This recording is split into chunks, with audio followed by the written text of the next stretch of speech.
teaching piano lessons in person or online? I've tried both, so here's my take on which is better and why. Hey, if you're new around here, I'm Phoenix and I'm the Tattooed Piano Teacher. I've been teaching in-person lessons since 2004. Drop your first lesson year in the comments. Let's see if anyone has me beat. In March of 2020, as you know, in-person lessons were no longer a thing. All of my lessons went online and I was submerged in the world of teaching online piano lessons. In this video, I'm going to talk through some of the pros and cons of both teaching in person and teaching online. Stick around to the end. I will give you my honest opinion and what my plan for the future is. With online lessons, you have a worldwide reach, right? You can teach anybody in the world theoretically. And talk about a low overhead.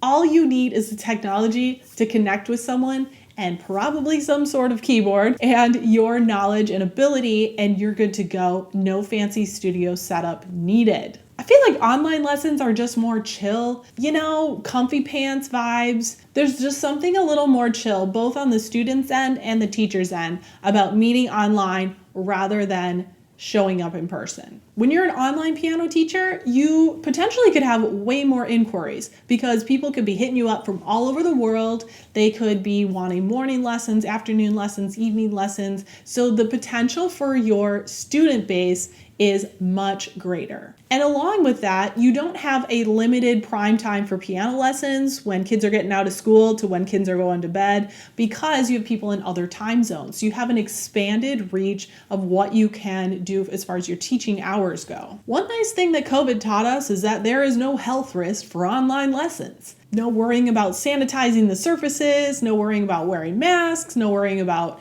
did they have a little cough or a sniffle? It's all online. Nobody's going to catch anything. And one other advantage I didn't expect is you get to see right inside your students' at-home setup. So you get to see exactly what keyboard they have. You get to see how they're sitting at home. You get to see what the environment is that they're practicing in. And I think that's a total advantage. Okay, if you're an online teacher currently, comment below of any advantages that I might have missed. But let's go on to the cons of teaching piano lessons online.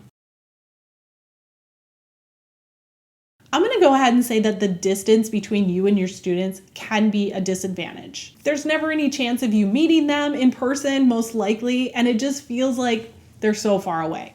And although you might get a lot of inquiries and have a worldwide reach, you're going to have a lot of competition when it comes to price. When someone looks online for piano lessons, they're going to see the full gamut of prices. And if they're looking for cheap, they're always going to find someone cheaper than you. Another disadvantage is that sometimes online lessons can not really be taken seriously by the parents or the students. Sometimes it just seems like something, maybe we'll show up, maybe we won't. Maybe we'll practice, maybe we won't.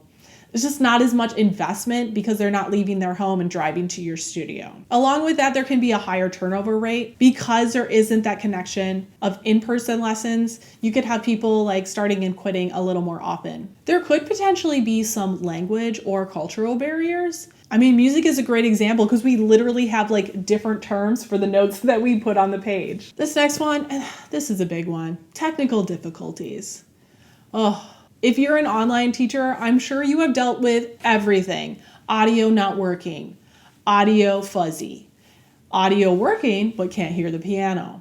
They don't have things set up right on their end. Something's not working on your end. The internet goes down. The amount of things that can go wrong so that you can't teach that lesson are infinite, right? And if they don't have a great setup, another disadvantage is that you could have a limited view. There's only so much you can do to tell them, put the camera, or the phone, whatever. They might insist on putting it in a place where you just can't see the student's hands as well as you want to. And that can definitely be an issue. One thing I've noticed is that online lessons require more prep time, especially if you want to do a special game or an activity. You've got to kind of set that up before the lesson starts. Otherwise, you're both going to be staring at the screen while you're clicking around trying to figure out how to get it started. And even the regular lessons, having your books handy so that you're looking at the same thing the student is looking at or opening the right PDF or whatever it might be, is just a little more prep time before they log on. And the final thing I came up with was recitals. Recitals online are a thing and I have done them and I don't know, they're different. Let's just say that. They're different. So recitals are possible, but it's not the same experience as in person. So again, if you teach online, comment anything below in the cons category that I might have missed. Let's move on to teaching in-person lessons.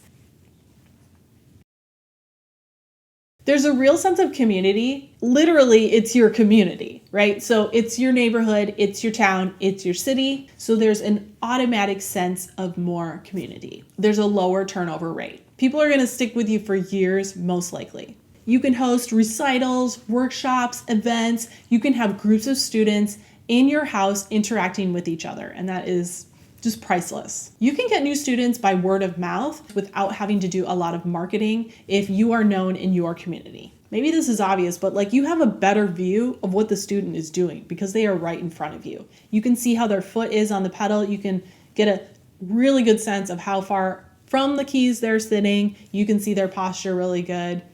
You can see it all.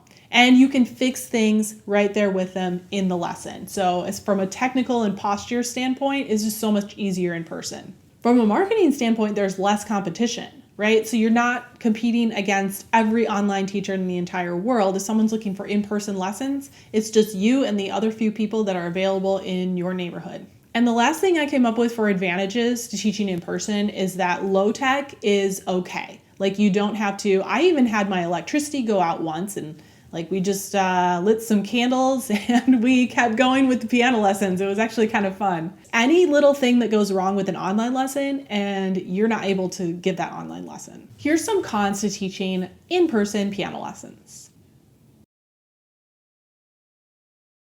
You have to have a nice space set up. So you've got a little more expense overhead. You got to clean things up, make things look nice. You have a place for people to sit. Nice entrance for them to come in. You have to have 1, 2, 3, 4 pianos. I think I have 5. You have to have all the piano books in stock. Everything has to be ready to go and you have to keep maintaining and cleaning everything every week. On the other side of things, no comfy pants. I mean, maybe if that's your vibe, but like you kind of have to look presentable, right? Your house and yourself, you have to look professional. More so than if you're logging online to teach a piano lesson, I feel like. You're working with a more limited time frame. So for my neighborhood, really it is like 4 p.m. to 8 p.m. and that's it. It's those 4 hours. If I want to teach outside of those 4 hours, I have to find a very rare situation like a retired adult or something like that. Or I would have to find someone in a different time zone. So that can be limiting, especially when you're trying to increase your income and you don't really have any more hours to work with in the day. And then there's the whole contagion thing. If you need to take a sick day, you need to take a sick day. And kids are going to get sick. They're not going to come. You're going to get sick. You're not going to teach. So there are more sick days involved if you're meeting in person. Okay, so what did I miss in that category? Let me know any pros or cons to in-person lessons that I might have missed. Put them in the comments. All right, so my personal opinion as to my favorite and why. Before I let you know, hit that like button. If you like piano teacher, behind the scenes content, you want more videos like this.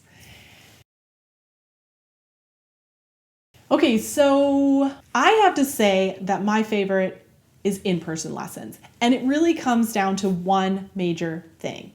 Connection. It's the connection. When I was teaching exclusively online for over a year during COVID times, I really felt like I lost some of the connection. Now, I do have some other stories about that time period. For instance, one particular student who sprouted up, got a lot taller over COVID, and was still sitting close to the piano, but because of the angle of where the camera was during our online lessons, I didn't know. I didn't realize it. And then when they came for their first in-person lesson, I was like, oh no, we cannot sit that close. And a couple of other like weird hand things that I just couldn't see clear enough, pedaling techniques, things that fell by the wayside. And when we got back to in-person lessons, I was like, okay, I did not realize this was happening. Let's fix it. So for you people who exclusively online teach, how do you deal with that? Or are there just things that kind of like slip by the wayside with online lessons and it's just like a part of the game? I kind of wonder that myself. So the truth is that I have been thinking a little bit about starting to teach piano lessons online in addition to my in-person studio. The reason being the limited time thing. Because the hours that I can teach are so limited, and that's when I would be hanging out with my daughter, it's kind of a bummer that during school when she's not here and I'm here alone, I mean, I get to talk to you lovely people, and that's wonderful. But like I could be teaching a couple lessons right now. So I've thought about experimenting with some asynchronous lessons. Asynchronous, like a subscription basis or something where somebody would record something, send it to me. I watch it on my own time. I record a reply and I send it back to them. Let me know if you have ever done anything like that, because I don't know anyone who does that and I am interested in trying that. All right, and if you are watching this and you haven't actually started your studio or you just got started, sign up for my free 30-day email challenge, Start Your Studio. It's like a little checklist of things that you need to do to get like the business side of things all set up so that your business is off and running on the right foot. And if you want to keep watching, here's a video where I talk about what exactly my weekly piano teaching schedule of in-person lessons actually looks like. And I will see you there.